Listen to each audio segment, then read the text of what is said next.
नर्मदे हर। नर्मदे हर। आइए अब मैं आपको उत्तर वाहिनी नर्मदा परिक्रमा का मार्ग बताता हूं। अभी हम दक्षिण तट से जब उत्तर तट की ओर जाते हैं तो नाव वाले से बताना है कि हमें तिलकवाड़ा जाना है या घाट पर जाना है, तो वो हमें तिलकवाड़ा छोड़ेगा। अगर हम उसे कहते हैं कि मणि नागेश्वर जाना है तो मणि नागेश्वर छोड़ता है। उत्तर तट पर तिलकवाड़ा या मणि नागेश्वर। उत्तर वाहिनी नर्मदा परिक्रमा कई लोग तिलकवाड़ा से भी शुरू करते हैं और जो रामपुरा से शुरू करते हैं वो कुछ परिक्रमावासी तिलकवाड़ा जाते हैं, तिलकवाड़ा से फिर मणि नागेश्वर आते हैं और कुछ परिक्रमावासी डायरेक्ट मणि नागेश्वर जाके फिर आगे बढ़ जाते हैं। तो आप तिलकवाड़ा भी जा सकते हो और मणि नागेश्वर भी जा सकते हो। तो मान लीजिए कि हम दक्षिण तट से उत्तर तट जाने के लिए निकले हैं और हम तिलकवाड़ा पहुंचे। तो तिलकवाड़ा में वासुदेव कुटीर है। वासुदेवानंद सरस्वती यानी टेंबे महाराज, इन्होंने 51 चातुर्मास किए थे। उसमें से एक चातुर्मास उन्होंने तिलकवाड़ा में किया था। तो यह वह स्थान है जहां पर वासुदेवानंद सरस्वती ने अपना चातुर्मास किया था। बहुत ही जाज्वल्य स्थान है, बहुत बढ़िया स्थान है। यहीं पर तिलकेश्वर महादेव का मंदिर है, जिसके नाम से ही इस शहर का नाम, इस गांव का नाम तिलकवाड़ा हुआ है। इसके अलावा यहां पर एक मारुति धाम है, हनुमान जी का मंदिर है। तो कहते हैं कि छत्रपति शिवाजी महाराज के जो गुरु थे संत रामदास स्वामी, उन्होंने पूरे भारतवर्ष में 11 हनुमान जी के मंदिरों की स्थापना की है। उसमें से एक जो मंदिर है वो इस तिलकवाड़ा में है। यहीं पर नर्मदेश्वर महादेव जी का मंदिर है, बहुत सुंदर मंदिर है। आप वहां भी दर्शन करते हो और फिर वहां से आप आगे बढ़ते हो, पक्की सड़क है और अगला स्थान है मणि नागेश्वर। ये एक बहुत सुंदर स्थान है। ऐसा कहा जाता है कि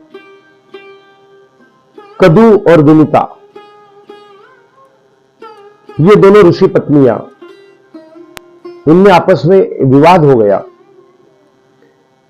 कि उच्चश्रवा नाम का जो अश्व है वह सफेद है या श्याम है, काले रंग का है। तो विनीता का कहना था कि वो सफेद रंग का है और कदू का कहना था कि वो काले रंग का है। इसमें से दोनों में विवाद हुआ और कदू जो सर्पों की माता है और विनीता जो गरुड़ की माता है, तो कदू ने अपने पुत्रों को उच्चश्रवा घोड़े को लपेटने के लिए कहा ताकि वो काला दिखाई दे, और वो घोड़ा काला दिखाई देने लगा। विनीता हार गई और जैसे उनकी शर्त थी कि विनीता कदू की दासी बन गई। जब ये बात गरुड़ जी को पता चली, गरुड़ विनीता के पुत्र है, उनको पता चली, तो वे कदू के पास आए और उन्होंने कहा कि मेरे माता को दास्यत्व से मुक्त करिए। और तब कदू ने कहा कि आप मुझे अमृत ला कर दीजिए। और तब गरुड़ जी इंद्र जी के पास गए, उनका वहां युद्ध हुआ और वहां से वो अमृत लेकर आए और कदू को दिया और विनीता दास मुक्त हुई। और उसमें से एक मणिनाग जो थे, उन्होंने कदू की बात नहीं मानी और उन्होंने गरुड़ जी का साथ दिया। इसीलिए इस स्थान का नाम मणि नागेश्वर है। बहुत सुंदर स्थान है, बहुत सुंदर शिवालय है, गणेश जी की मूर्ति बहुत अच्छी है।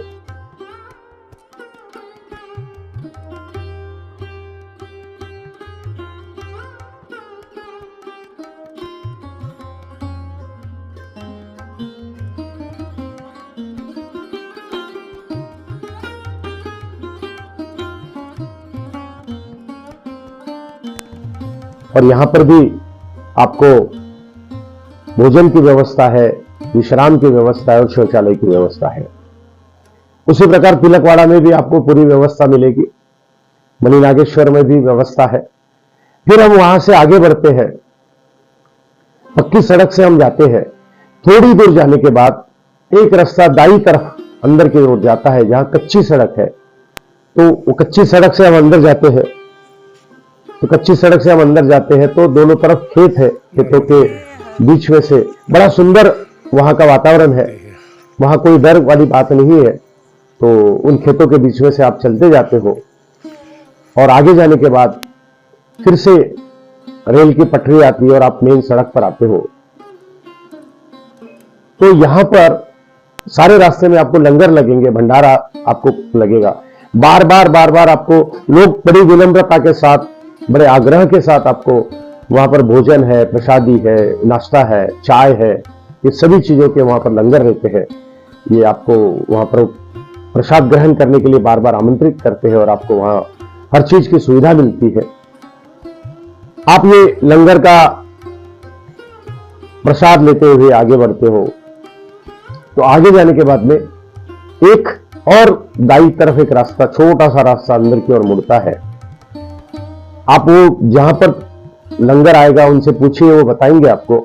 आगे जाने के बाद में जो रास्ता दाईं ओर बढ़ता है, या और परिक्रमाओं से अगर आपके साथ है तो उनके साथ साथ जाइए।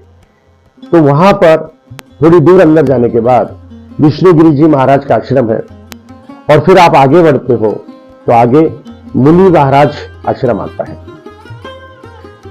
मुनि महाराज आश्रम जो है वो बिल्कुल नर्मदा मैया के तट पर है, थोड़ी ऊंचाई पर है। यहां पर सुंदर भगवान श्री राम जी का मंदिर है, शिव जी का मंदिर है, हनुमान जी का एक सुंदर मंदिर वहां पर है।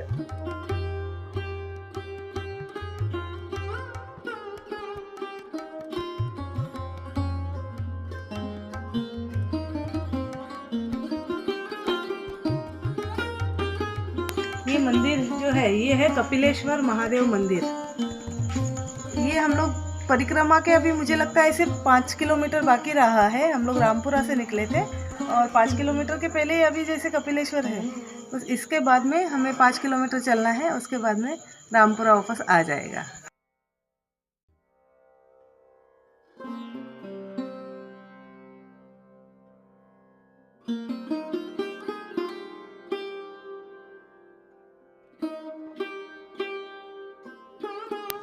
काफी बड़े एरिया में वो मंदिर बना हुआ है।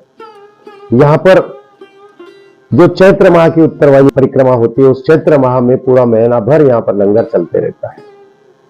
यहां पर विश्राम के लिए गद्दियां भी रहती है, आप चाहो तो थोड़ी देर लेट सकते हो। शौचालय की यहां व्यवस्था है, शीतल जल यहां पर हमेशा उपलब्ध रहता है, हर चीज की व्यवस्था है।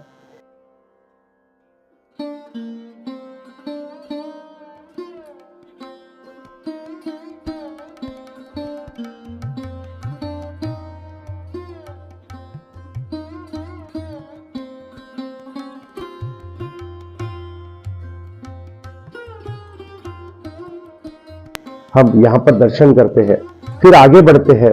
तो आगे बढ़ने के लिए हमें सीढ़ियों से नर्मदा माई की ओर उतरना है।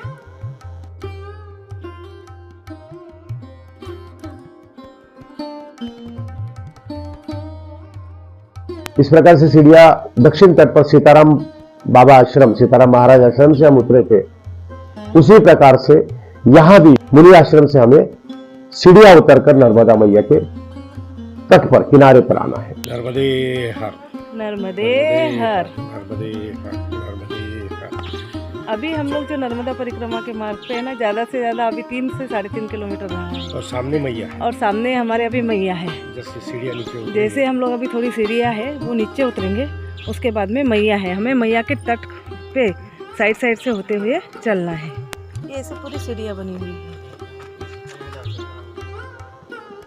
अगला जो सफर है वो नर्मदा मैया के तट से हमें चलना है। हमें नर्मदा मैया के हमेशा हमें दर्शन होते रहते हैं और फिर इस मार्ग पे लगातार कई भंडारा, कई लंगर, खाने की व्यवस्था, पानी, सब चीजें आपको उपस्थित रहेंगी।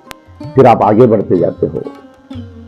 नर्मदा मैया का दर्शन, नर्मदे हर का जाप, नर्मदा मैया का स्मरण, उनकी प्रार्थना, और हमारे कदम आगे बढ़ते जा रहे हैं।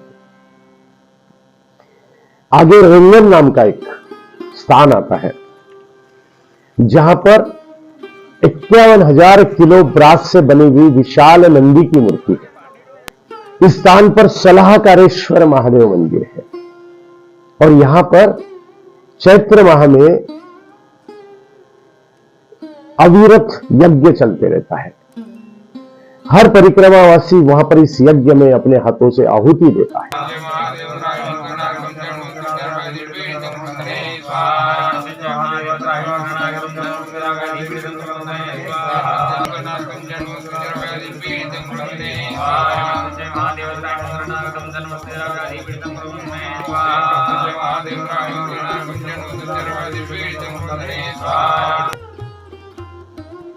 और सलाहकारेश्वर महादेव मंदिर ये अंतिम स्थान है कि जहां पर हमारी परिक्रमा का समापन होने का समय आ गया। विशाल नंदी को प्रणाम करते हैं, कुछ तस्वीरें हम वहां पर उनके साथ लेते हैं, आगे बढ़ते हैं तो आगे फिर बोट वाला आपका इंतजार कर रहा है।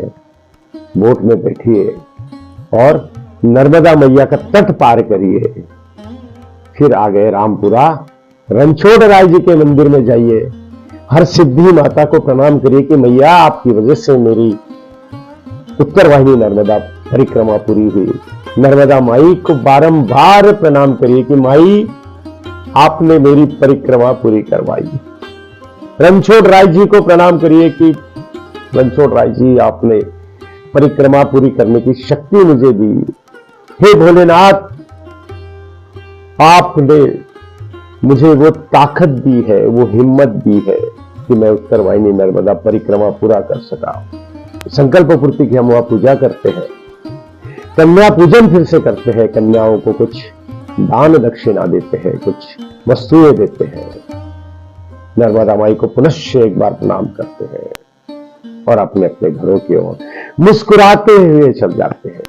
यह प्रार्थना करते हुए जाते हैं कि मैया अगले साल फिर बुलाना।